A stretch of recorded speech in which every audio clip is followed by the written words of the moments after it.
right, Margarita, what makes you feel the most vulnerable? So I am most vulnerable in a moment like this, where I'm sharing my personal journey, my story, sharing with people how I've grown up with fear with most of my life, because I think people perceive me to be stronger than I actually am.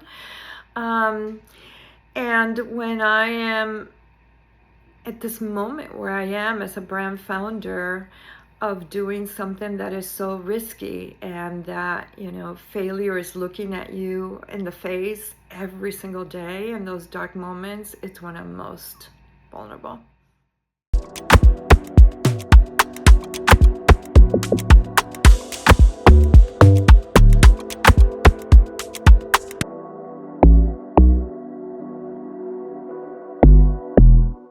They should be able to check as Yeah, well. it's in Laguna Beach. Okay. Anyway, wedding dress drama. Talk about multitasking, filming a podcast, figuring out your wedding dress for your wedding in 2 days. Exactly. Running a global brand, Seriously. being a daughter, a fiance, a friend, a boss. Oh, Like, holy shit, woman. You got this, though. thank you. Husa. Is that what they say? Husa. I don't know. That's probably still a little flashy, but we have the extra light just Yeah, it's in fine. case. It's fine. I can't look at them. I like blind I myself. know, same. As soon as I look at it, I'm like, oof. I can't see for like a while. Yeah. But we're doing okay. Yeah, we're doing okay. I think. How are you doing? I'm doing okay. Yeah? Yeah. Okay, I feel good. good. I'm like, I'm not super high. I'm not super low. I feel like I'm just kind of like, I'm good. And Okay. I am very okay with. Mm-hmm. It's kind of like we were talking about the other day. Like, I want to just, we're not always supposed to be super happy. We're not always supposed to be. So when I'm just like feeling like, okay, I'm just riding. Like, I'm like, this feels good. Yeah. Yeah. And that's This kind feels of where really I'm good. at. Yeah, I feel that. I feel like I'm also, I mean, for me, obviously, there's so much going on, like too many things piling up at one time. Yeah. But I'm not as, you know what I don't like? I think for me, it's the energy around me. If there's an energy that I'm like, oh, I can't deal with that, that's what brings me down. So actually, with the malfunctions of things that have happened, I'm actually like, okay, it's a good thing. It's a good thing. That is so true about you, because you can handle so much shit, like emergency emails, phone calls, guests coming in for a podcast, like dress issues, your fiance asking you questions, like all at once. Yeah. And but you're if someone's chilling. rude, or if someone annoys me, I'll be like, or if someone's sitting here like stressed out and that you're having to absorb. Wow. Yeah, it's an energy thing for me. That's where it. That's my like. Would it be called kryptonite? I guess so. The thing yeah. that like that will make me a completely different person. That will make me so unhappy, because I'm like, bro, just relax. I mean, very impressive that everything else we listed before that doesn't. But I think that's so true. Actually, now that you said that, I was like, yeah, I could see that. Yeah, you're energy sensitive too. Super. Super. So if someone's feeling a bit anxious, or you're like, oh gosh, that's gonna make me anxious. I think that's why I'm such a freak about internalizing my stuff, because like the other day when I was like, oh, sorry, I got a little stressy, and you're like, what? I didn't. Yeah. But I've always been so good at that. It's so funny. Like the first team I was on at Sephora when I was in makeup merchandising, I was so stressed all the time. I was entry level. I was a baby. It was the first time working in a corporate environment for Sephora. Like I had the pressure of the entire world on my shoulders, self-imposed. Yeah. And I remember one of my team members came up to me one day and she was like, I just love having you on the team because you always keep us all so cool, calm, and collected. And I just looked at her and I was like, excuse me? Yeah. Like, and that's, you don't feel it. But I realized that is like, it's not a superpower that I internalize my pain or what I'm going through. That's not necessarily a superpower. I think that it's important that I process that, and I wasn't, and that's something I had to learn. But what is a superpower, I think, is being able to handle a situation and maintain an energy for the collective so that you can like push past it as like a team. And I was like, okay, I don't even know that I'm doing this. It's like an innate skill that I developed probably from some childhood trauma. Yeah. Yeah. But, you know, oftentimes like the shit that happens to us ends up being like part of our superpower. Exactly. So it's always when you hit those rock bottom moments. Like I was talking to my bestie Preeti, and okay, 2 days before my wedding, 3 days before my wedding, I'm just gonna say it now because we don't know when this is gonna air. My the person that we hired or that we were working with for our decor decides not to show up. Oh my And God. not to do it because she's unwell. But I also think that I've been unwell in many situations, and I've known so many people. You just either, I'm not saying it's good to push through, but you find a solution Or communicate. for the person. Or communicate. you just needed or at say least like some communication. a week before, maybe just be like, hey, you know what? I can't do this. Don't be Yeah. like, trust me, I can do this. I Well, can it do went this. like dark too. Like you didn't hear anything. Complete silence. Like And there then needs communication. communication is so important. But I was like, fuck, I would never do this to a bride. This is the last thing I want any bride to go through or groom, because my groom was so stressed. He was destroyed. His soul was destroyed. I've never seen him like this. This wedding means so much to him. I've heard him talk about. He's so sentimental. excited. He's so It's so cute. excited. He's such a romantic, so He really sentimental. is. He's like my dream. So everything that he is, I'm like, I can't believe that I want to make something so beautiful happen for him. Actually, I almost feel like he's my bride Akash, in the most positive Akash way. the bride. He's just No, I know so exactly what cute. you Like mean. he's like, for him, he's like, I want to be groomzilla, and I think it's okay for grooms, not in a negative way, Yeah, but yeah. like to show that it's my wedding too. It's about not me just too. okay. We need more of that. Why does Yeah. it always fall on the woman, like to Exactly. celebrate our love? Exactly. Like if that's what you want as a woman, fine. All Yeah. power to you. But Yeah. like I think our society says like, oh, it's the woman's job to plan the wedding. The guys don't weigh in. Like, well, I'm like, this is stupid. Yeah. It depends on the individual and what's important to Exactly. the relationship. And the fact that he is so invested is so beautiful. I love him so much, and I want him to have the best time. I know I will. Yeah. And I know that I get crazy about things like decor, because that's something for me. Aesthetic is everything, Yeah. right? I love the way things look. And I don't believe in perfection, but I like things looking beautiful. I just love it. Like even when Yeah. I'm at home, I like to, even when I cook for him, I want it to look beautiful on a plate. So for me, that's my stress. I'm like, I can't believe that this is not going to be the way that I had envisioned, but actually it's going to be even better because now I'm in control. I have amazing friends who are like, let's do this and let's do this and let's jump in. And all my friends have been so freaking incredible. I'm like shook because I'm on I'm like sh- the group threads. I'm not taking credit at all. Like I told you, there's a few of girls like they have just stepped up. Like, But it's insane. But like I told you, this is because of how you treat other people, what you give. Like when you are like that, people better show up for you. That means a Otherwise, you know, Yeah, but I've never really felt like that in the past. you deserve this. Thank you. Yes. And I think it's like, maybe this is a message for me to be like, you know what? Just trust that everything is going to be okay. Because I've had a lot of amazing friends in my life, but this is another level of people that like, I can't believe they're just dropping their ego, their anything. If they don't have any, they're like, I'm just there. Whatever you need, I will wipe the floors. And like, Oh my God, of course. And you would do the same. yeah, That's but who I've you never are. had that. You know what I mean? I don't think I've had That that. makes me angry. I mean, not saying that my friends in the past wouldn't No, do no, that, no, but I know. It's just, it's different. It's a very different feeling being in your 30s and finding a family in a new place. Yeah, you haven't even been here that long, and look at the Dude. community that you've built, which says a lot about you. Thank you. It's just such a good reminder. And this whole, all the malfunctions, I think anyone else who maybe had no decor 3 days before their wedding would be like, what do I do? Whereas for me, I'm like, it's okay. We're going to make this work. You've I also handled don't it have so a dress. And so right now that's playing in my mind because I have multiple dress options that are being sent to me. I have an amazing stylist who's going to dress me, but it's still like, I don't have my dress confirmed. It's Yeah. in 3 days. Yeah. I also have to decorate the whole house. Yeah.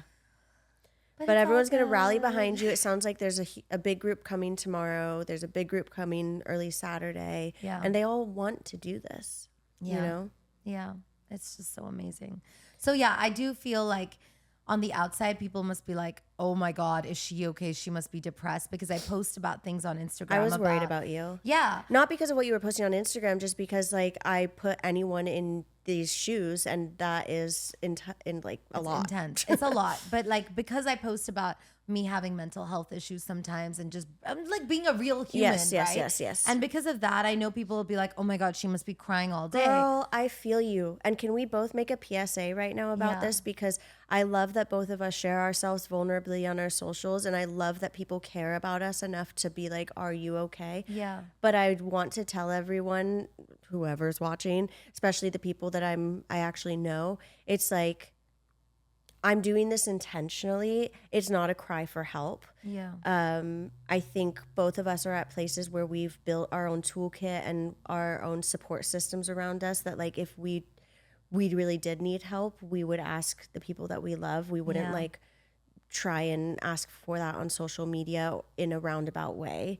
And I think people are quick to assume that you're asking for help or that you need help because we're so unaccustomed to seeing people be vulnerable publicly or on social media. But that's not what we're doing. It's the same thing with the podcast, right? It's like the intention is to normalize the vulnerability, not make it something like every time it happens, like we're asking for help. Yeah. I don't know. Yeah.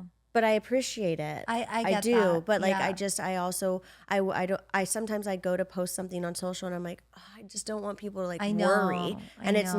not, I'm not worried about me. I know it's about their, yeah. And I get it. Like if I saw my friend talking about struggling, like I would worry, but it's just, it's normalizing it. Yeah.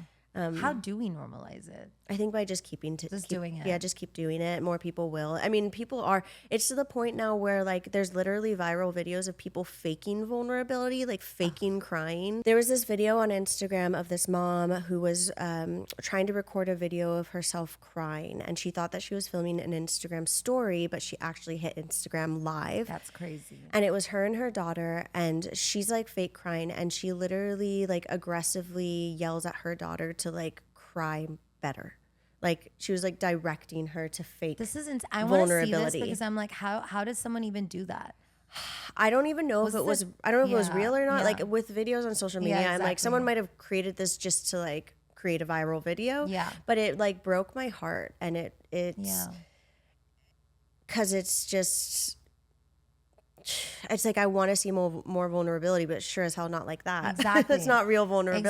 Exactly. And then, you know, I've had people say this before. They'll be like, oh, no, she just talks about bullying and stuff because she's trying to get attention. And I'm Yes. like, what? Well, that's a common thing too. Yeah. And it's tough because like all you can do is like trust people's. Well, I think some people are very sensitive. I think both of us are, where you can like read people, but through social media, that's not always easy. Yeah. And people can be really good actors, and like, Yeah. but we can't pick it apart. It's kind of like, Yeah. you know, like criticizing victims. I don't know. Yeah. I don't know. I know what you mean. But I hate that for you. I know. But it's okay. I also don't care. It's fine. You know your truth. I'm like, and well, that's it's all that okay. matters. And you can say that, but I know what happened. And obviously, from the support system and following you have, other Yeah. people know your truth too. So Exactly. And also, I know I'm helping so many other people. So I don't really care. I Yeah. know what my purpose is. It's not to please the haters, but it's to support the people who need it the most. and oftentimes, you're not really making change until you have some haters, Exactly. That's a great way of putting it. right? It's Yeah. almost inevitable. Yeah. And on that note, talking about change, Margarita, I'm not even going to bother gushing about her here because Yeah. I had to gush all over her during the episode, especially when she started to talk about her own confidence. Oh, yeah, definitely. I wasn't surprised because women in this society are not raised to have confidence in themselves. And, you know, everything that she went through and her trials and tribulations, like she kept getting hit and, you know, like she's been through so much. I guess it's not too surprising in that sense that she has struggled with her confidence and still kind of does, like she expressed to us. But simultaneously, I'm just like, how? Because I sit here and I'm like, you paved the way for me in this world. I feel that so deeply, and I have so much respect for her, and I look up to her, and I see how, like we were saying, we see how people talk about her reputation, and I'm like, how is it possible that you can still feel that way? But that's such a good lesson for all of us. And she's, you know, like we're all on our journeys, and she's coming out of that too. But like the same way I had imposter syndrome around creating a podcast, like I look back at that and I'm like, this is not just a detriment to myself. This is a detriment to the younger generation, the younger women. Like, Yeah. no more. Yeah. to be honest, I was surprised because I've seen her and I'm like, It's incredible. she's so confident. She's done so much with her And so life. smart. She's a powerhouse. And beautiful. And stunning. Her skin, I absolutely could not stunning. stop staring at Yeah, her skin. I was same, like shook. I same. was like, what is your foundation? I know, stunning, absolutely gorgeous, and so elegant, and Yeah. so just Elegant is a very good word. she's Very elegant. and very. And what a storyteller. Yeah. I mean, we've had a handful of episodes where someone has come on and I feel like they just, Yes. she's like a channel. Mm-hmm. Like it is being channeled through her. Yes, exactly. And the way that she spoke was just so compelling and emotional. I mean, both of us cried through this episode. Margarita cried. Yeah.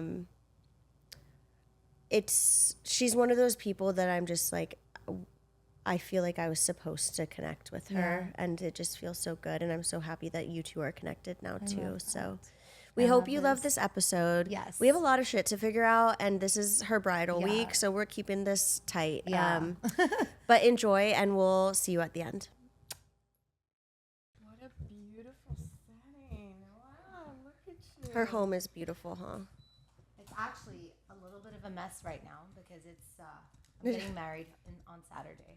So Isn't she nuts? And our after party is gonna be in this house, so we're just like it's all over the place.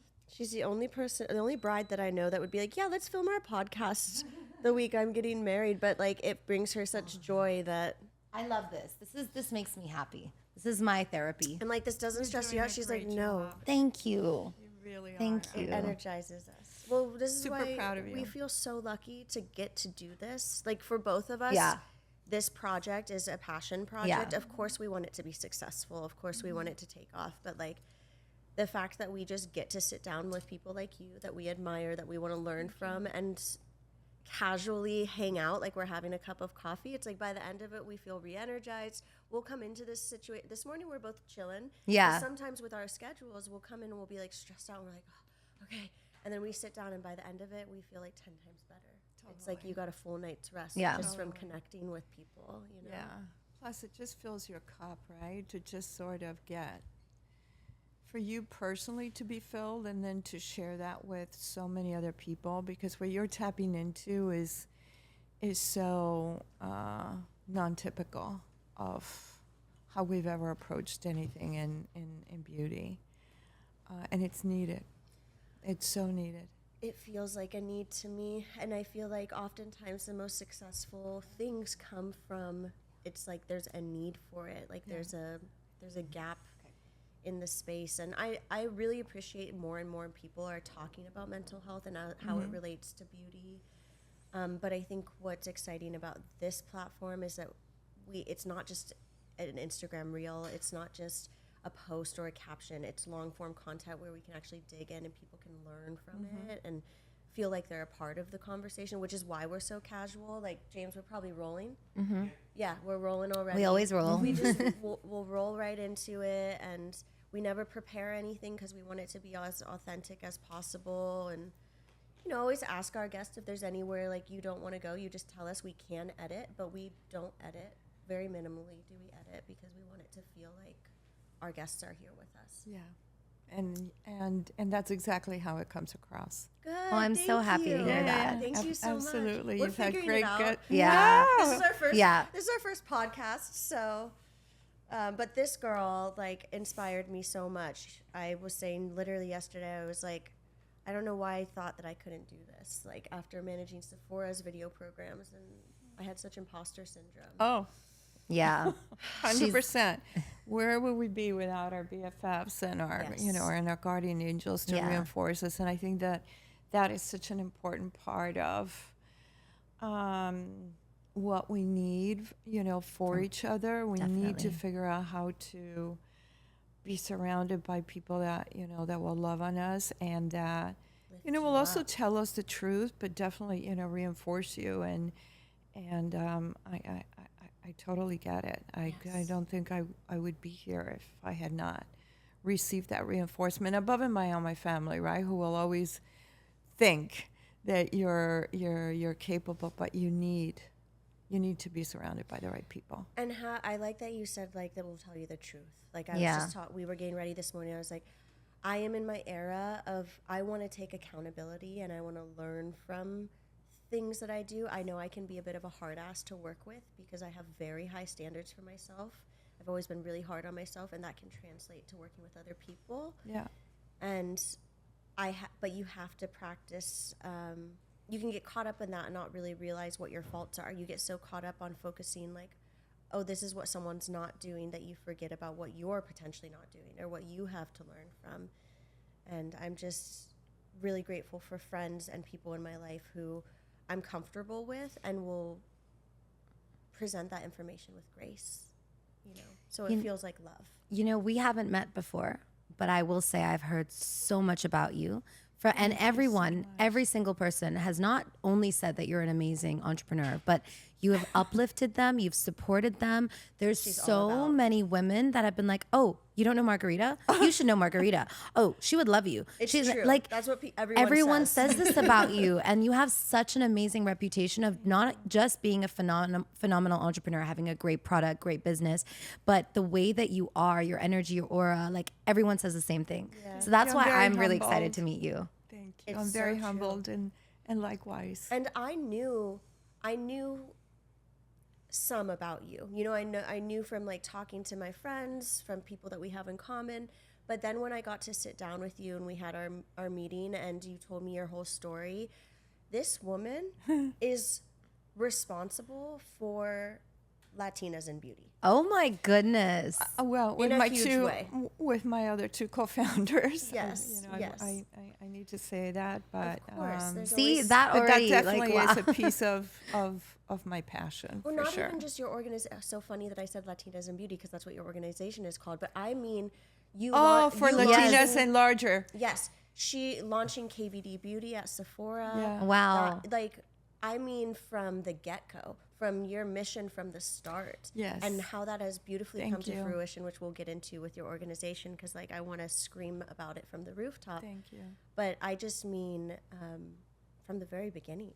I have so much respect for you because you paved the way for. I'm not a brand founder, but I'm very passionate about Latinas in beauty, and you made that possible for a lot of people. Thank you. Well, I want to hear your story now. I'm so excited. Tell me everything. I know, we always just jump in. So if you wouldn't mind just telling our audience who you are, a little bit about yourself, however you'd like in your words. Of course. Margarita Arriagada. I'm Peruvian. Brand founder of Valde Beauty. Valde Beauty is a brand I consider to be an homage to my mother, to women, and into the beauty industry. And it is what I make are artistic vessels to personalize refillable beauty products. They are art. It's beautiful. Thank you so much. I appreciate that coming from you, that you get to see everything. But it really is a purposeful project, brand. It is art, but it more than anything, it's a way for me to express a point of view on women and the opportunities within the beauty industry. And so that's what I'm doing now, partly. Just one part of you. There's many. Just one part. But I was born and raised in Peru, South America. I arrived in the States when I was 12. My mother fled Peru.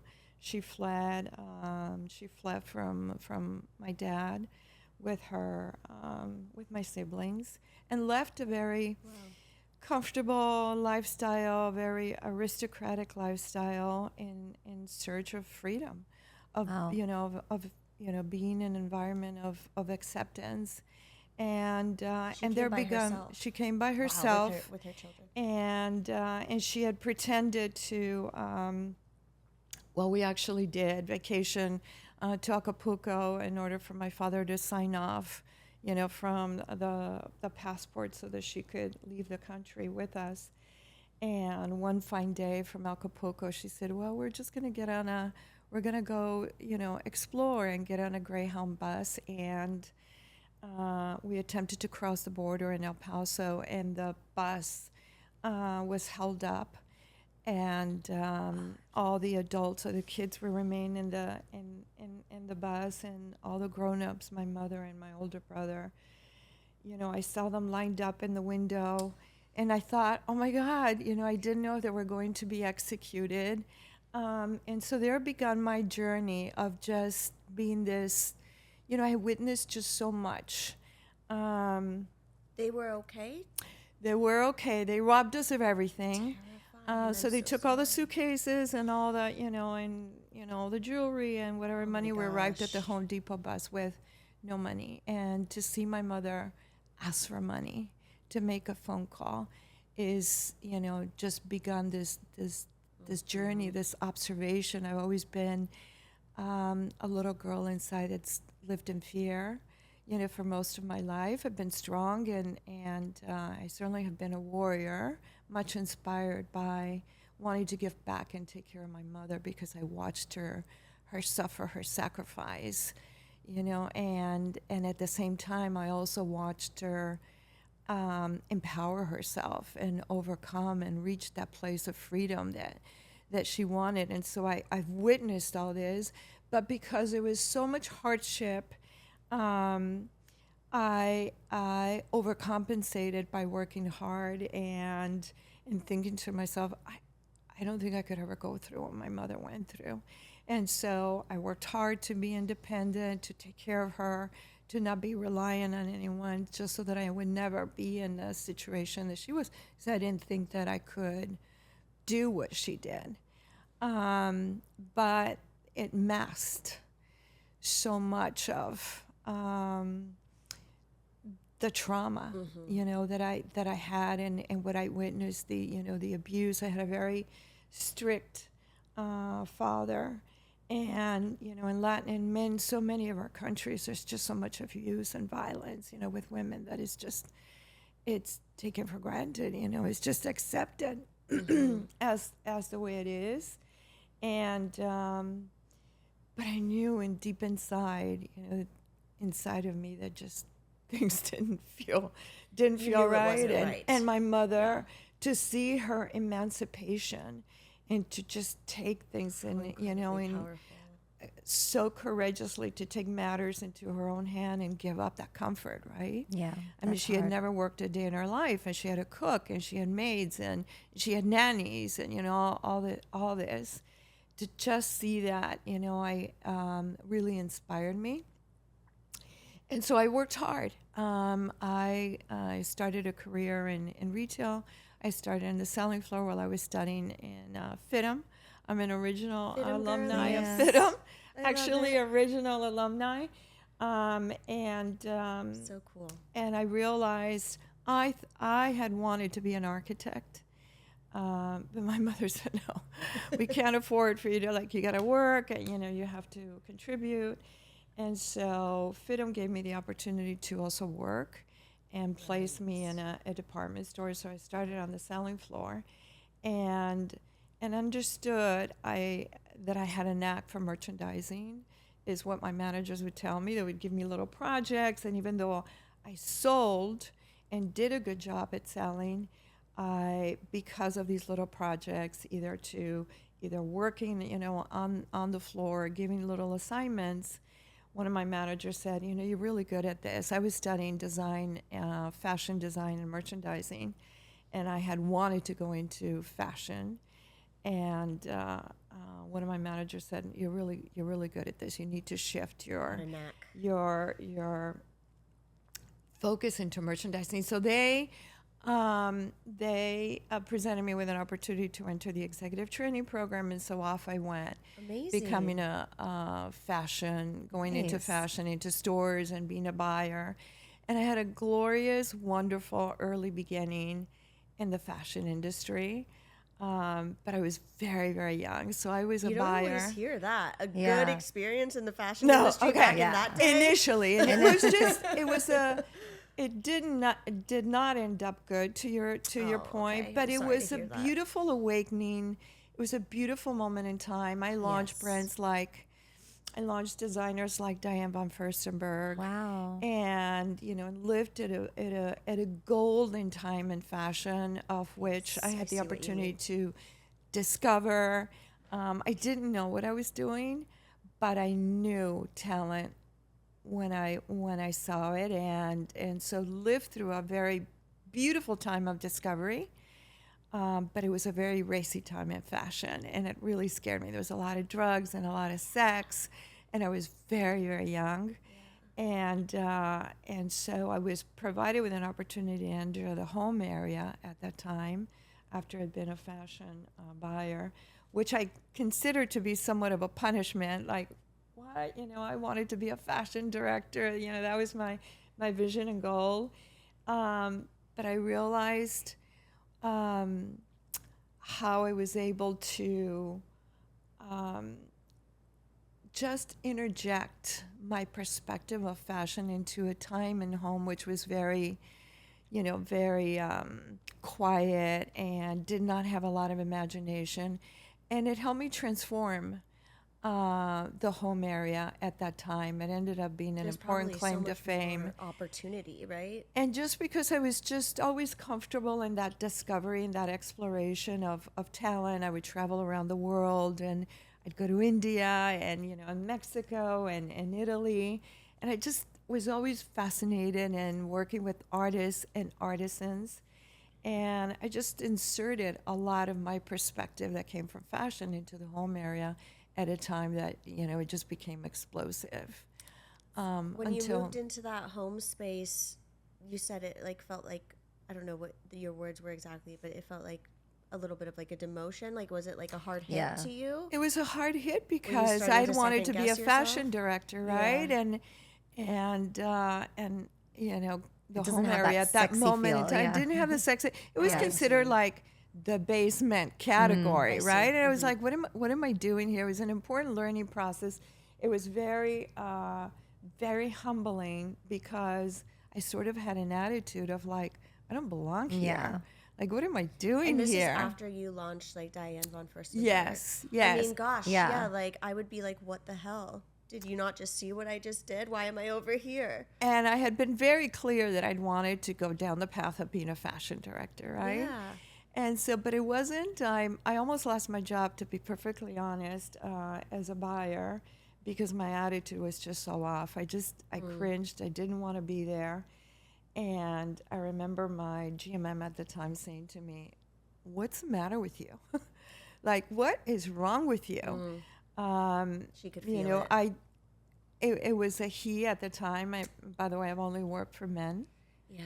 I think I say she like as like a hopeful. Yeah, no, there were no she's. Like, let's just There were normalize no the she's she's, in yeah. my time growing Wow. up in the Yeah, corporate world. Of course. But he said to me, and this was profound.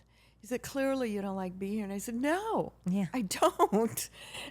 Look at this. This is just, it's bad. It's really, there's no excitement." And he said to me, "I was told that you were the one that would bring in that excitement. I was figured. told that if anyone could convert and Wow. transform the category, that you could do that." And I had never heard those complimentary words. I had struggled to really get to where I was, that no one had ever given me a compliment. Wow. I had Yeah, if they would pushed have my told you way that into from Yeah, the beginning, exactly. No, you would be no. like, That oh, would have been you see my motivation. skills. Yeah. There's something that's you need help with. Let And me that help you. little thing Yep. was so transformative in just changing that little attitude. And I remembered it forever, because I understood that so much of our challenges that we experience have to do with our own perspective. Always. That you Yeah. just slightly shifted. And with that, he said to me, "And you have 30 days to get your act together." And I'm Wow. being, the word was shit. You got to get your shit together, or like, you're out of here, because I don't want you if you don't want to be here. And I remember just kicking it up in gear, and it was transformative, because I had the freedom. I just understood, and Yeah. I unleashed, right? And I Yeah. made things happen pretty quickly. But I hung on to that for a very long time. Yeah. Understandably. And so I spent time in the home area. I crossed over into the brand side in the home area. I worked for a company, Spanish company called Yadro, that made these beautiful beautiful sculptures. And I loved being on the brand side. It was my awakening into, having control of brand and really, being able to have a point of view and influence the entire brand experience. I had loved retail, but retail at the time, I was at Macy's, was not going through, it was going through a time of which things were pretty challenged, pretty depressed. It started to become very promotional. Right. Okay. And I am anti-promotional. I mean, I get the GBGBs in my body when I hear promos. And when I started to hear as a buyer that I needed to put together a strategy of how I was going to bundle and prices and all these different things that took me away from the creativity, I realized, oh no, this is not for me. Yeah. I'm out of here. Yeah. And so I loved the brand side. I spent 10 years at Yadro, and I opened retail stores globally for them. I understood real estate. I negotiated deals. I traveled around the world. I opened stores in Japan and Spain. It's one of my favorite in brands. Italy and It's beautiful. France. Not in Italy, in France and the U.S. And I was able to work on the design experience, the culture, the You wear outfits. so many hats on the It was brand just side. so Yeah. unbelievable, and it was Yeah. so challenging. And it really stretched me, but I thought, oh my God, this is incredible. And I'd had the fortunate experience to work for a gentleman that had come from Cartier, and so I understood branding at the luxury level, and and all the details that go into that. And I thought, this is incredible. Until it got to the point where I had really just done as much as I could do in the organization. It was burnt out. It was even though it was a beautiful 10 learning years is a long experience. time 10 to years be is with a a long brand. time. Yeah. It was also a very stressful time. Personally. Working professionally. Okay. Professionally, yes, definitely personally, but professionally, I was the only female leader in an all-male organization in a Spanish culture, and Oh man, yeah.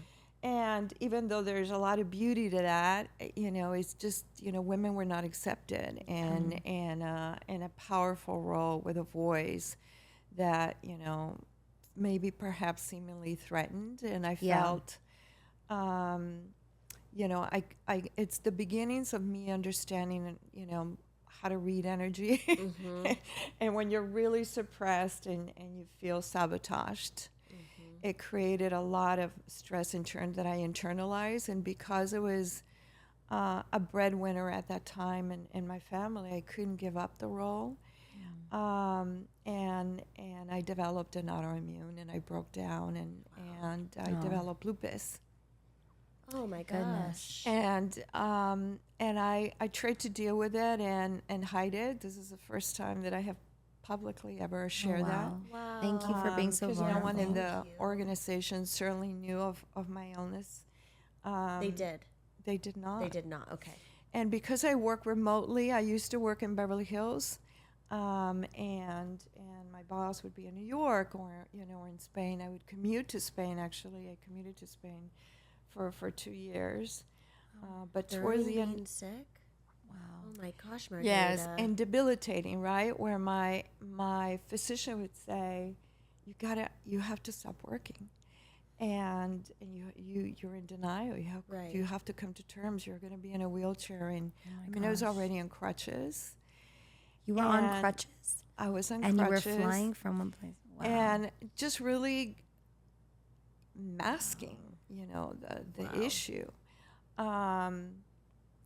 until finally and there was no cure at that time, and so the medication was taking a toll, and I was starting to become dependent, and it was really, really strong. It was a really dark period in my life, but I understood my faith, and I was able to go into remission. And right after I went into remission, I made a decision to leave. Finally, I got to the point that I thought to myself, I'd rather sweep floors than continue Yeah. to to go down this path and accept the circumstances. This is one of those things, though, that I think is so powerful that I really appreciate when people talk about is when you immigrate to the United States, and I see this in my father coming from Cuba, and you leave a situation and you go through the process, however it is relative to the individual, because it is relative, and then you're put in a situation where you're challenged, you will do anything. Like it's wild, this superhuman power that comes out of people, how that they make it happen against all odds, against having lupus and traveling back and forth. Not to mention suppressing the emotional exhaustion that you must have been experiencing working with all those men, feeling manipulated, not being seen, heard, which I'm sure the sickness in a way was probably a physical manifestation of all of that. Oh, completely, 100%. It was completely stress-induced. And I think people who immigrate or have parents who are immigrants are so capable of that kind of willpower that oftentimes the self-care aspect isn't taken into consideration or has to be learned because it's never spoken of. It's just not even a consideration. It's how am I going to live? How am I going to make it? Like, how are you going to survive? My mother did for us. This is not a question. It's not a question. This is what I'm doing. But I appreciate you sharing this story because I think there should be more conversation so that people don't have to get to that point. Oh, it's my mission in life. Yeah. I love that. And so much the reason why I appreciate what you're doing, because these stories need to be shared. It is the reason why I created the brand. It is the reason why I'm passionate about women's health, our mental well-being, because it's women that experience the autoimmune disease because we internalize everything. Yeah. We suppress, and we try to be superheroes. And for many of us, generationally, which is beginning to change, I so much appreciate what you're doing, because it's not the way that we were raised. We were raised to shut up, stay quiet and just grin and bear. But I made the decision, an important faith decision for me was when I made the decision to stop taking the medication. And my physician said, okay, that's not a good idea. You're going to deteriorate really fast and you're not going to be able. I would have these very severe pain attacks. And I was close to having to take morphine for those. Wow. Oh my gosh. For those pain attacks. And she said, you're just not, not going to be able to handle it. And there was no medication. But I knew that the medication was taking a toll, and I could feel it around my kids. My kids were little, and, I am a person that, just responds to the sun and responds to joy, and seeing my kids, these kids that I wanted so badly. And I could see them, and I didn't feel the joy. And I knew that medication was taking a toll. And I remember thinking to myself, saying to God, it was one Thanksgiving day that I said, I'm just turning it all over to you. And however remaining time I have, I want to feel my kids. And so be it. I'm letting go of the medicine. And I just want to feel the joy for however time you give me. Yeah, that's understandable. And so I remember speaking with my family, and there were my brothers who were so supportive and said, okay. I just said, I don't want you to give me grief. Just be with me, help me through this pain. And what I had done for myself is that I had started to take supplements and really take care of my nutrition. And so what I realized is that internally I was starting to feel stronger because I had really spent a lot of time understanding my what would trigger the autoimmune and how to help my immune system. And something inside of me really kicked in from a faith standpoint. I knew that I was making the right decision. And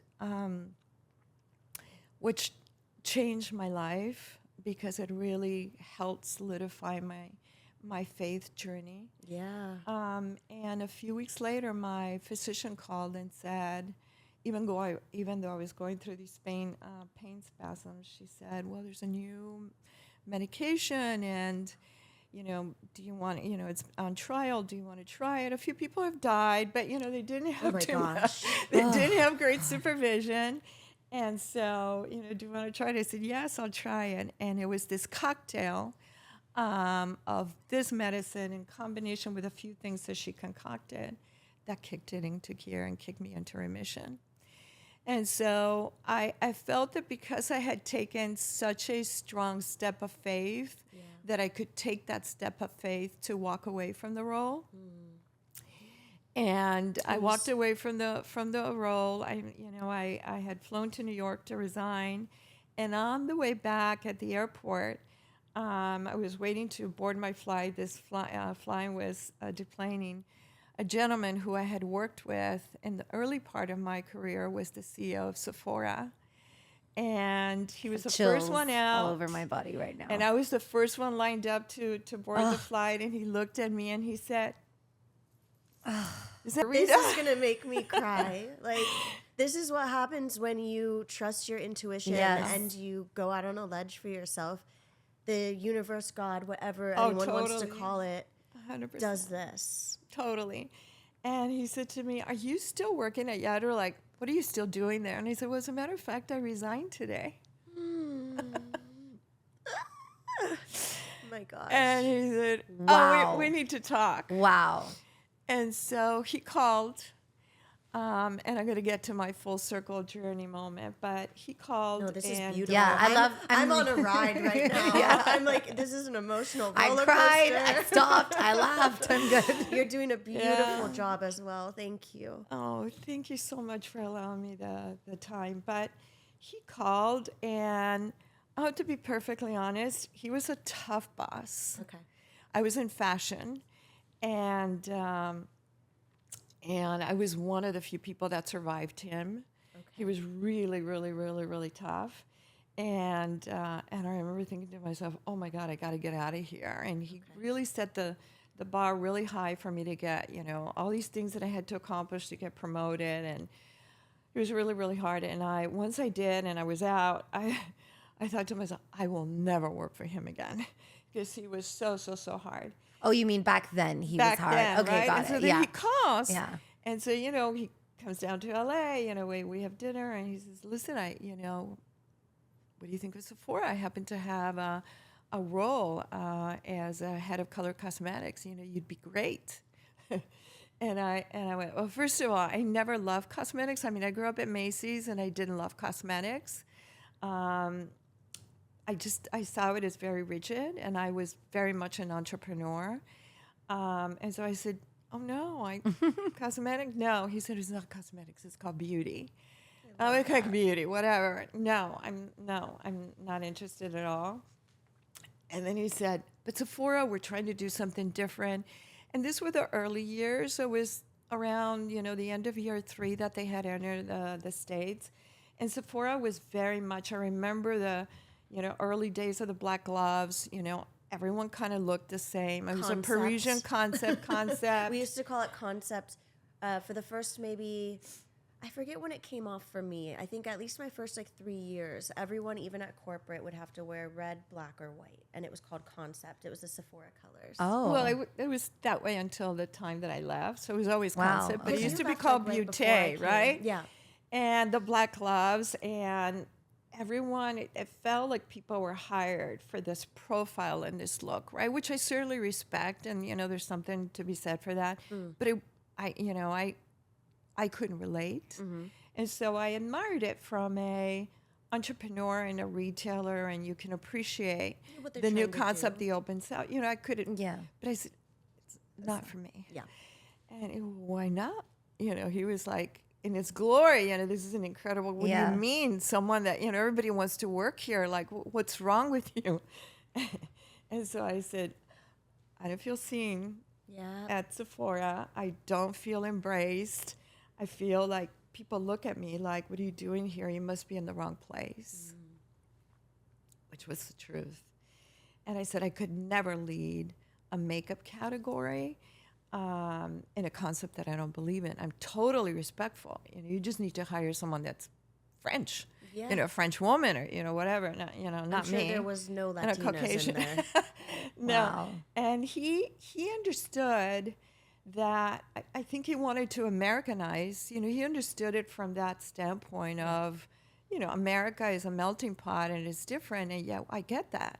Well, and so he said, of course, imagine words, well, come on in and help us change that. I love that.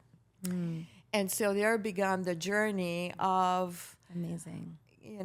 a difficult time initially because I felt like a fish out of water. I was clearly older than the merchant team and the organization and then the customer, and I had followed someone that was just a beautiful, beautiful woman, and I was very self-conscious, and I thought to myself, I didn't feel initially, I think people were in culture shock as much as I was. Like, what is she doing here? She has no beauty background. I mean, look at her. She's older. And it was such a tough period at the very beginning. Wow. And I'm not sure that I did much in the beginning because I didn't know what to do. But That's a lot to digest. Yeah. You were it was digesting. I was so intimidated, and I think, And you've I don't always think been the called people- to be the transformer. So like to be the person to transform everything and not level knowing, up. right? And Yeah. so, what was great about the culture and my boss was that, he wasn't micromanaging. He was like, here you go, go figure it out. And I'm like, I don't know what this shit to Freedom. do. Man, in Yeah. that day, in a corporate I setting, didn't know you what do to what do. you want. But here were the things that saved me. Well, I didn't have a comfort level in corporate. I had a real comfort level in stores because I grew up in stores. And so I started to spend the weekend in stores, and I would ask some of the department managers, the store directors at the time, can you teach me and educate me? And one of them in Santa Monica said to me, oh, we've got another one here that wants to just sort of pick our brain, whatever. You want to learn? He said to me, you want to learn? Well, come on in and do the work. Yeah. And for 6 months, and nobody knows this, I went into work every Saturday into the that. stores. That's awesome. And That's he how made for me, you. open up shipments, do Wow. the stock, help serve. Good for you. And every Monday I'd come in just a little bit more confident because I'd learned. I started to Amazing. learn, and I learned across the board. And then I started to insert my point of view on what I felt were opportunities.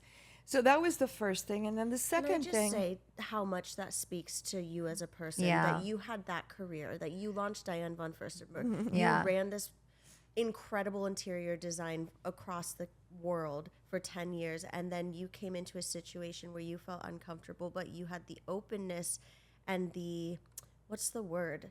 I want to say humbleness. That's not the right word though, but the openness to go in and open shipments behind stage at a store. Yeah. Like nothing is beneath you. Yeah. And I think that is no. such a Yeah. powerful message. I know when I started at the Sephora studio here, we were boxes, fold up tables. I came to work in my workout clothes, and that's something I always speak to. It doesn't matter what my experience was. A job needed to be done. I needed to learn it. I'm going to do whatever it was, sweeping, Yeah. RPAing. And I think it comes from thank you for saying that. Yeah, it says a lot about but I you. think it comes from my mother. yeah. Because my mother ended up in her best years being a housekeeper, and yet if you watched her, she was rich. She was so rich beyond being defined by what she was doing. And so when I made the critical decisions in my life, I thought to myself, I could be a really good housekeeper. And so I resisted the being pigeonholed by a role, and knowing that would not define my happiness. Yeah. And so I've always been comfortable doing that because my mother was, and so yeah, nothing is beneath me is what I think. Yeah. But it helped me learn, right? It helped me learn. and I realized how much empathy I had. It's what made me a good sales associate, and it helped me tune back in to that customer that comes in. And in Sephora environment, it is like a candy store, but it is also very overwhelming. Yeah. And it helped to just sort of solidify as a cross-functional partner to the store ops team and the education team and the marketing team. I could offer more than just the merchandising, just the product expertise. But the other thing that was really important to me that would help me out a lot as well was the brand community. I loved hearing the brand stories, and there's no difference in any industry. It's the same story, right? That entrepreneur dream, and putting together and helping them. And Sephora just had this environment, very nurturing environment, and we embraced that and we leaned into it.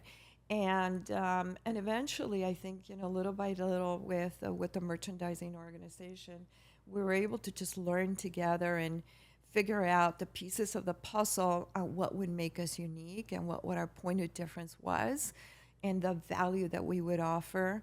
And so it was an incredible journey. I eventually became SVP of merchandising. Amazing. No big And chief deal. merchant. Yeah. And was able to, travel globally, and shadow the global CEO and help other regions, get going and optimize on some of the UX success. Until a point in time came in 2014, we had a change in leadership, and realized it was at a moment in time in which social was going to explode. We could see the beginnings of social media and Instagram. And I realized it's right before you started, and I could see the shift. I feel that a lot of my skill set, because I'm so grounded and connected to the consumer, Right. I can feel things Yeah. before they happen. And I remember being in stores and people would say to me, Margarita, people are coming with this, post from Kylie Jenner. They want to know this lip shade.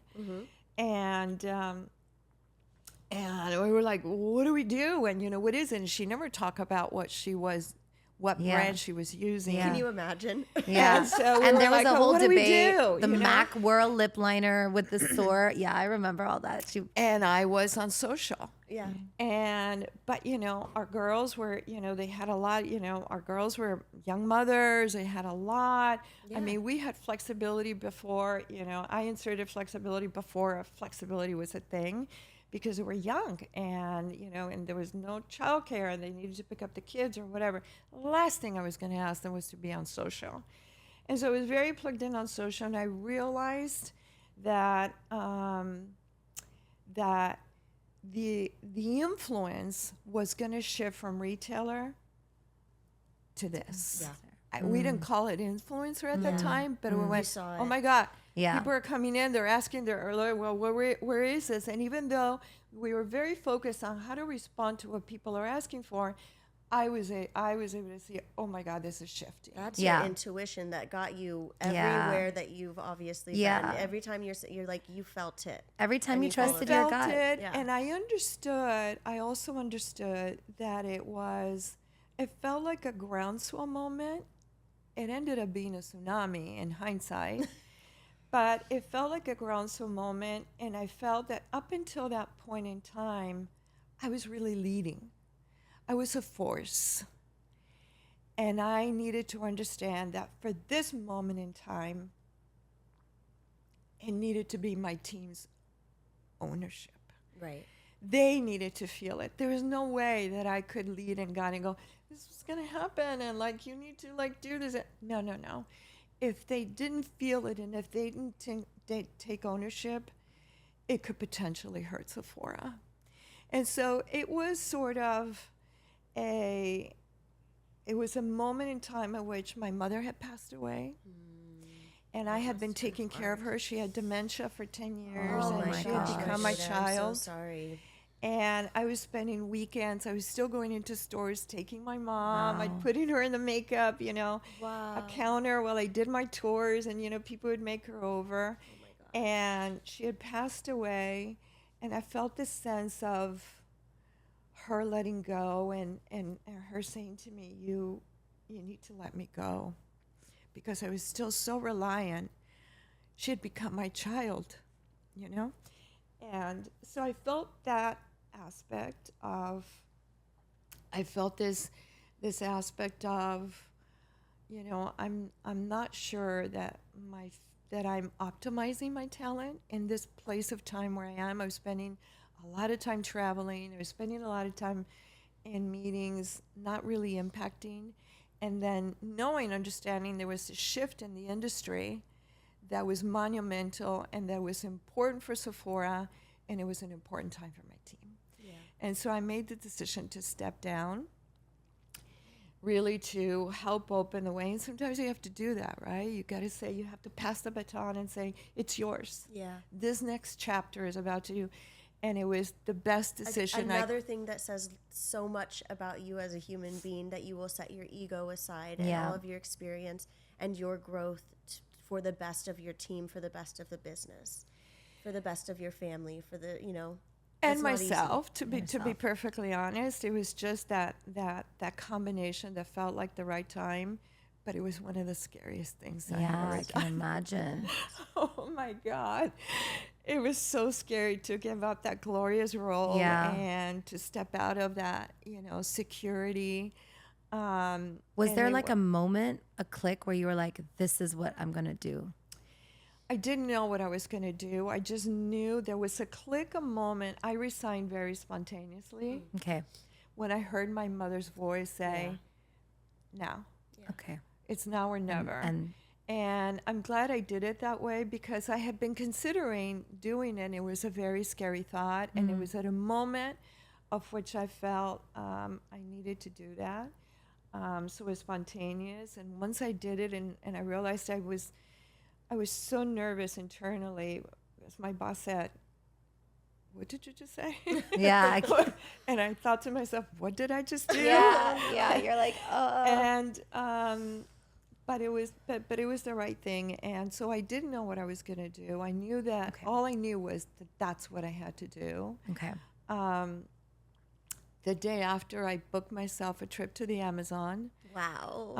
A few months later, so that I could prepare myself for this moment that I knew was going to be hard, and yet that it could potentially be, you know, stimulating, right? Because I've always been a discoverer and an explorer. I'm always, you know, looking for new things. I mean, that's just in my nature. And I thought, yeah, this could be really great for me. Good. And so, and while I thought I was prepared for that moment, nothing could prepare me for that moment I realized that I needed to grieve my mother, and that I needed to grieve Sephora. Yeah. And I never anticipated. I thought this would be great. It'll be great for everyone. You know, it's the right thing, my rational self. But the emotional hole that I had internally of having left a family that was my family. I mean, I commuted from LA to Sephora for 11 years. Wow. And even though I had my own family, you know, that moment that everything went dark was bigger than I could have anticipated. And there started the journey that has led me to where I am, where once again, it was rock bottom. For some reason or another, I had lost my self-esteem. I realized that I had been allowed myself to be defined by that role, that it was harder than I thought. And because the industry just sort of went, okay, she's done, you know. There she is, she's retired, you know, she's gone. That's it. We'll move on. And, you know, and this person here that you had befriended and you had this relationship, they were all gone overnight. And it was the best gift. At the same time, it was the best gift because I had to start the journey of rebuilding my self-esteem, leaning on my faith. And I went to the Amazon because I knew I grew up in Peru, and I'd been to the Amazon many times. And I'm a person that, one of the things that my mother left me with was she always instilled in me this need for us to develop perspective. And Sounds like she a would always smart say to me, woman. you know, my mother was not someone that talked a lot with me because she was always working. She held, 3 jobs. And so it wasn't that. It was like, lead by example is who she was. And every once in a while, she would just sort of, say to me, okay, stop those tears, put that lipstick on, and, let's just, okay. She never allowed me a Yeah. pity party. Wow. And she would always say, honey, you're drowning in a glass of water. And so I thought, okay, my mother's not here. What would my mother say? And she would say, you get perspective. And I knew that I needed to put Sephora into perspective. Yeah. And so I went to the Amazon because I knew if you've been to the Amazon, it is, you feel the force of Mother Nature. You feel connected to source. I would Yeah, love to go. same.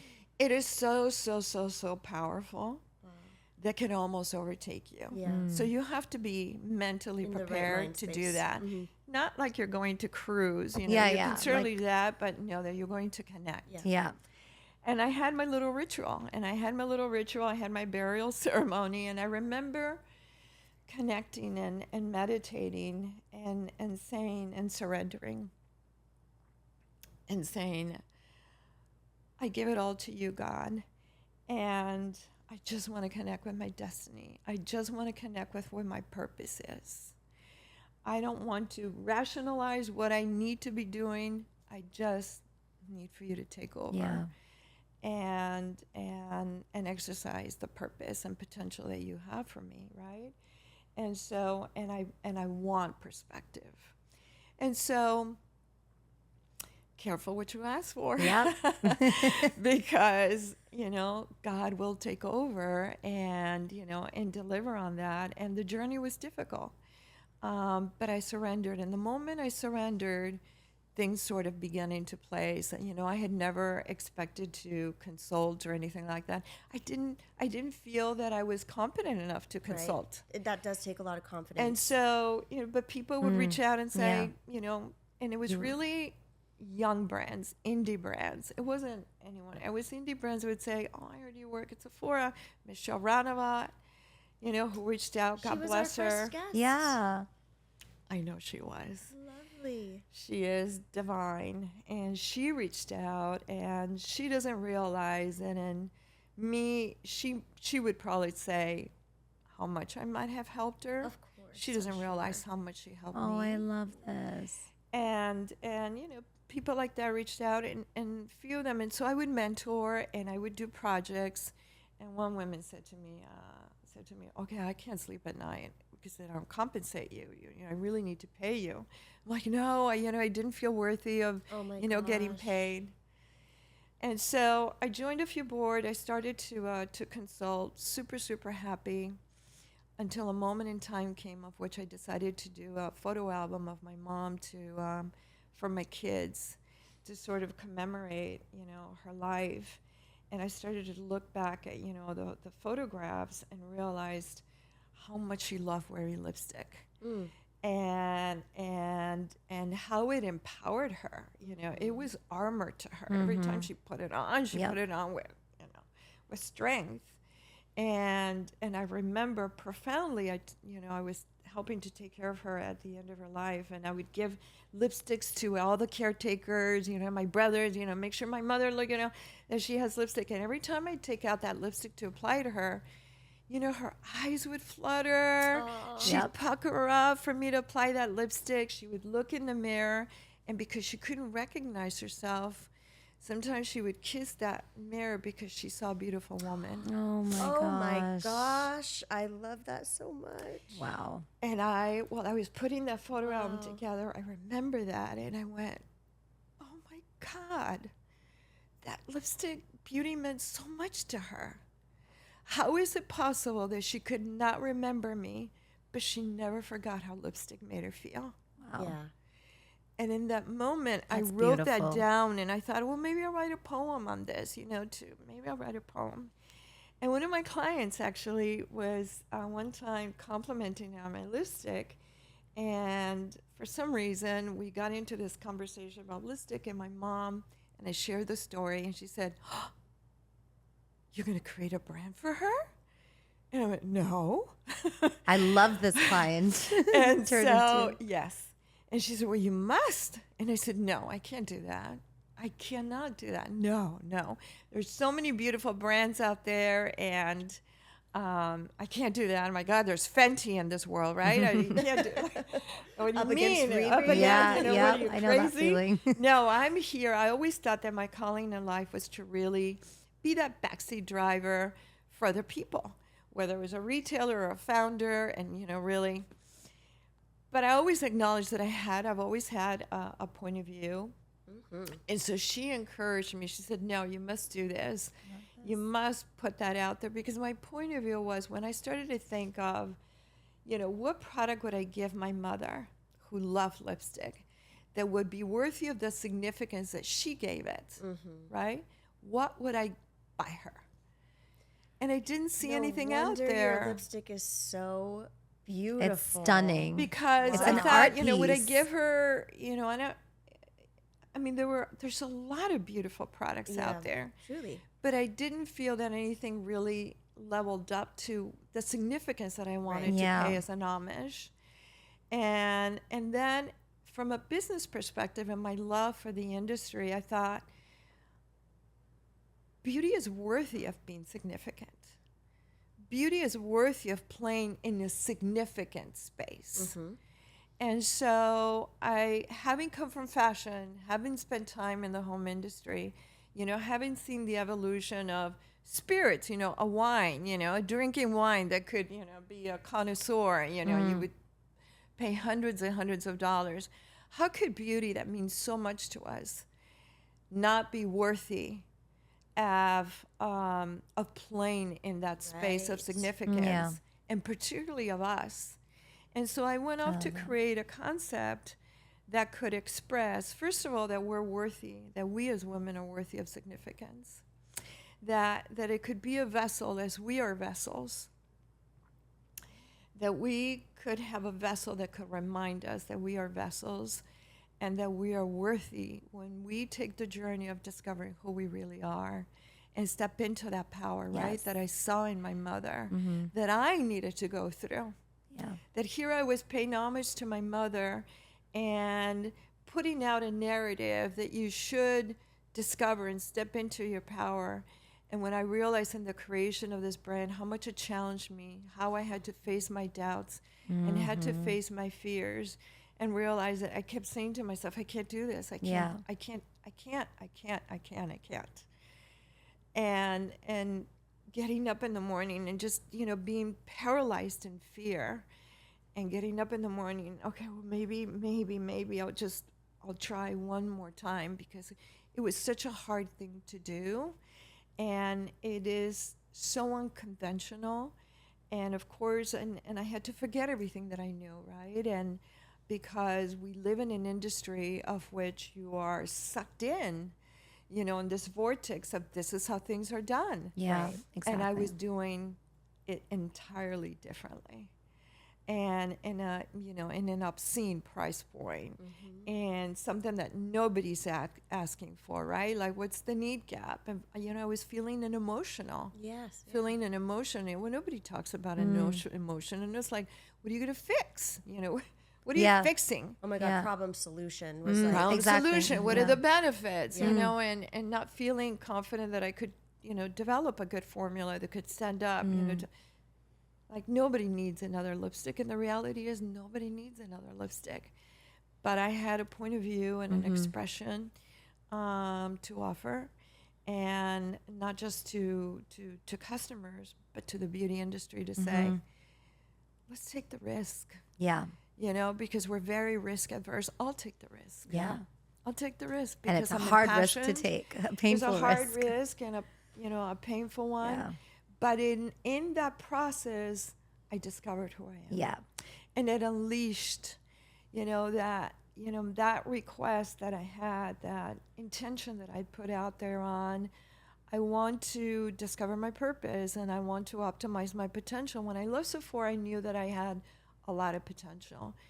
And I thought, I want to leave this world, this vessel, empty of potential. I want to go on an empty gas. I want to put it all out there.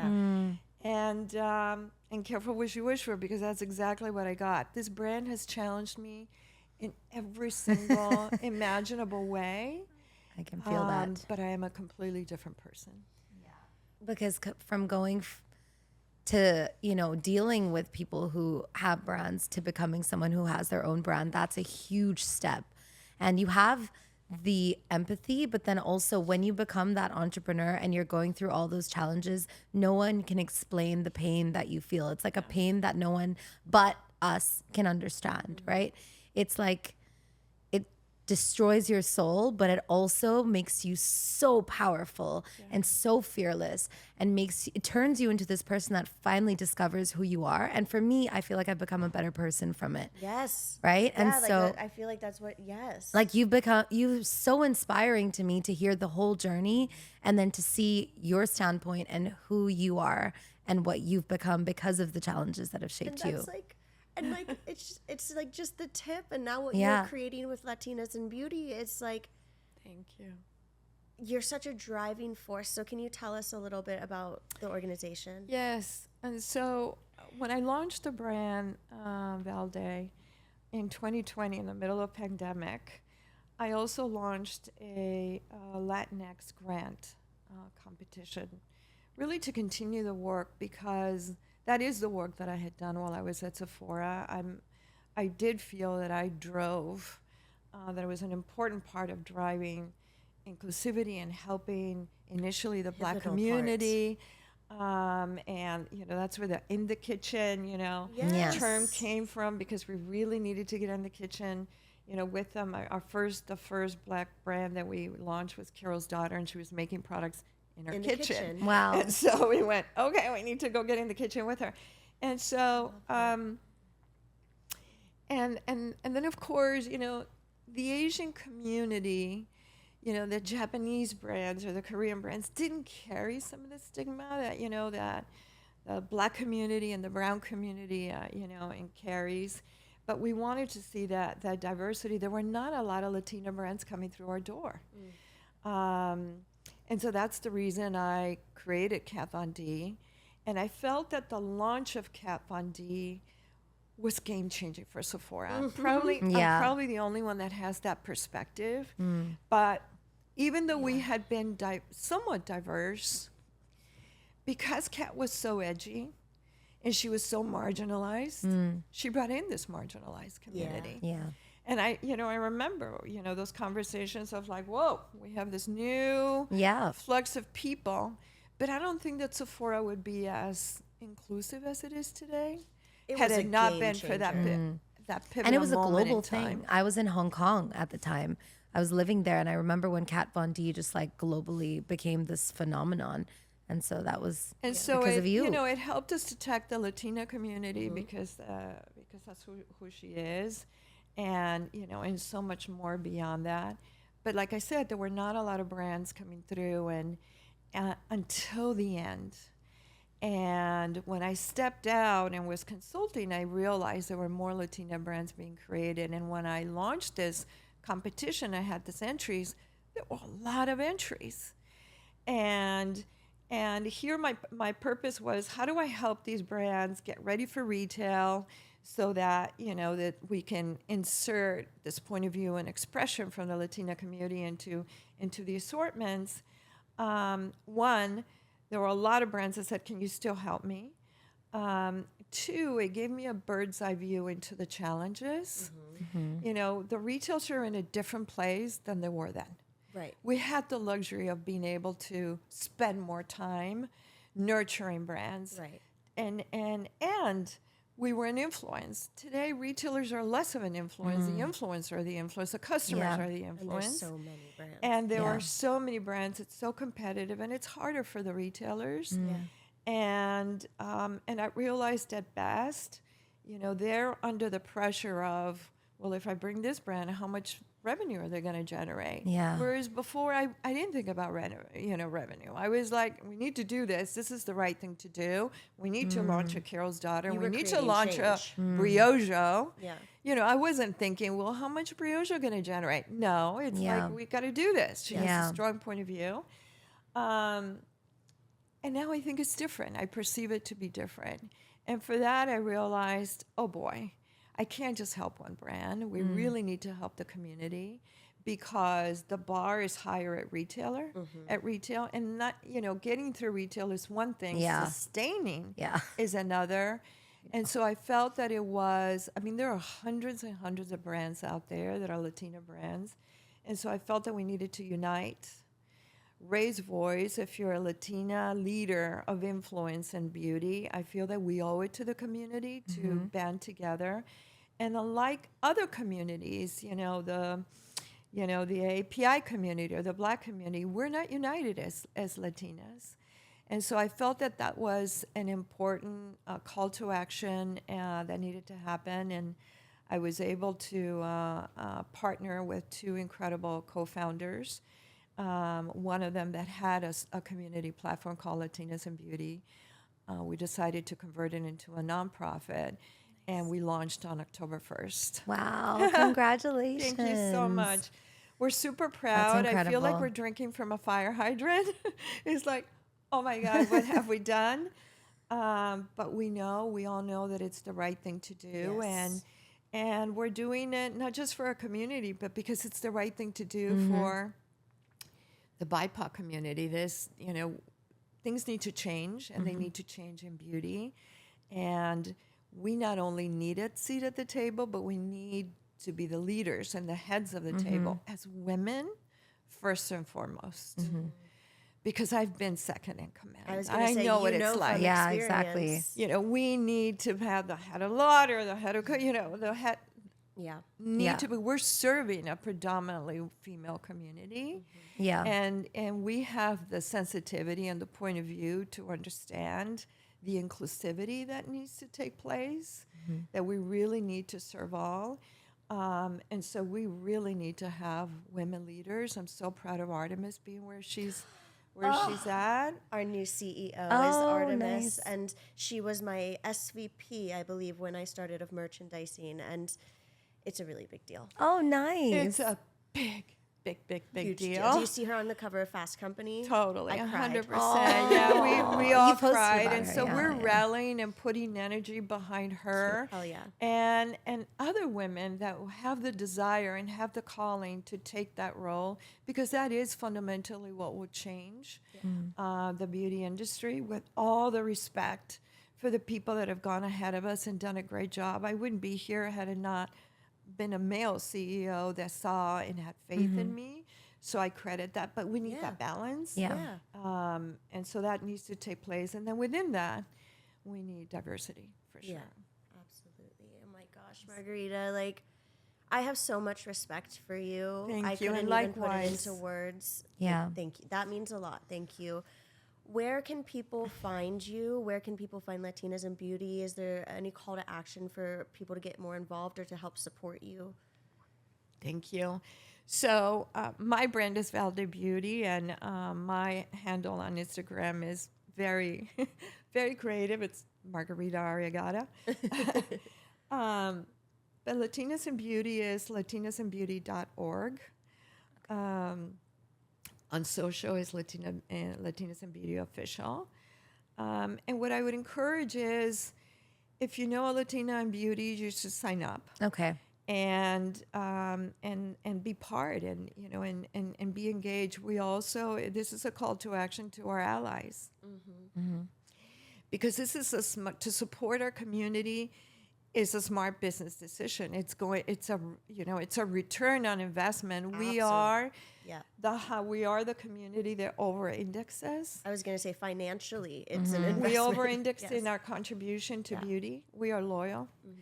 And we will show up. I mean, we contribute a lot, but there wouldn't be over 200 beauty brands out there if there wasn't a need to express. And so we need to be celebrated, heard, seen, and you know, we will return on that investment. So our call to action is also to allies and to support and be engaged and, you know, and unite around a common cause. We have a pledge, a public facing pledge. No percentage, because we're interested. We're right now, our contribution in terms of revenue, believe it or not, as big as beauty is less than 5%. And most of that is rare beauty. So imagine, you know, imagine how much opportunity Yeah. that we have. So we just want to move the needle Yep. and be a good partner to organizations, to brands, to allies, and help support any and all professionals, regardless whether they're manufacturers or brands, professionals such as yourself. And so I'm really grateful. Allow me to publicly thank you for what you're doing, for being proud of your heritage. Because in the beginning I wasn't, you know, I suppressed a lot to blend in and to be heard. And I'm super, super proud of what you're doing and to allowing this platform where we can be vulnerable and, you know, and share our stories and help each other out.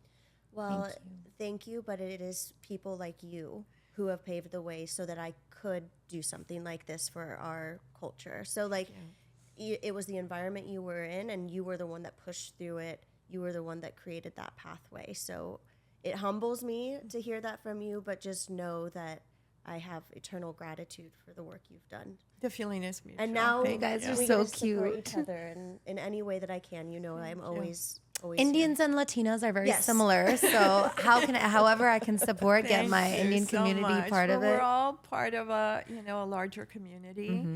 And I do feel the love and support, to be perfectly honest. Good. From Good. for our entire BIPOC community Yeah. and at large. I really do. How can they not? Look at you. You're so inspiring. You're so awesome. So thank you. Thank you for being here. I didn't want her to leave. Oh my goodness. I really We could have didn't want her talked to- for like 3 Yeah. more hours. As she was leaving, I'm like, no, stay. I stay. know. Do you want a tea or Please coffee? tell me more of your Yeah, wisdom. She's just a wonderful energy. I just want to have lunch with her. Her lipstick. Yes. Do you see that Yeah, component? it looked beautiful. I know Oh we my didn't. gosh, that you didn't get to component. try it on yet, but like No. it is Valde Beauty. It is so beautiful, and I love how she described her intention behind it. Like So beautiful. beauty and how powerful and meaningful it is to us and what it was to her mom should be honored and respected in that way. There's no reason why we shouldn't have a piece of art that is our lipstick. 1000%. And what I loved as a brand founder is the way that she said she's not trying to fill a gap in the market, right? It's not about Right. problem solving and because that's Ooh, all I we like hear. that takeaway. Always we're like, oh yeah, you got to solve a problem. Yeah. You got to solve, and yes, I'm solving problems for my community. I'm trying to do that. But what she's doing is disrupting this industry by doing what she wants and what she believes women should have. Which is what she did when launching KVD Beauty. Exactly. And what she's doing with Latinas in beauty. Like, she's doing it, she does it all from her heart. And she's so intuitive. Yes, she And really is. she really proved, like in her story, she really proved to herself the strength of her intuition and started to trust herself. And you could see that with the decisions that she makes. And she lets her heart lead her, not her logical mind that Yeah. gets in the way sometimes. It's so refreshing a lot of the times for someone, me. Yeah. Yeah. Who actually trusts their gut and goes for it. I'm sure like the process leading up to taking that trust from your gut is hard. I'm sure she was like, should I, shouldn't I, should I, shouldn't I? But ultimately she's gone for it. Yep. She's like, I made this decision and I'm going to do it. I was sitting here the whole time like, take this in, take Yes, this in, exactly, take this same. in, let this digest, like hold on to this, Melinda, like listen to what she's saying, because I felt like I was meant to hear every word. And I think you guys will too. Yeah, you'll, there's no doubt you loved this episode, but let us know what you think in the comments. Definitely give Margarita, Valde Beauty, and Latinas in Beauty a follow. Get involved if you can. Oh, is that the washer machine? The washer machine is wrapping us up. So thanks for joining us always. This means the world to us. This really is our hearts, and we really just is. appreciate your love and support. I still am shook when people tell me they're listening. I'm like, know. what?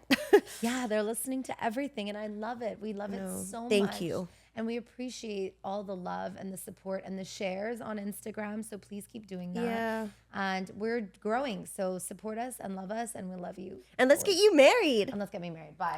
I gotta go. Solve some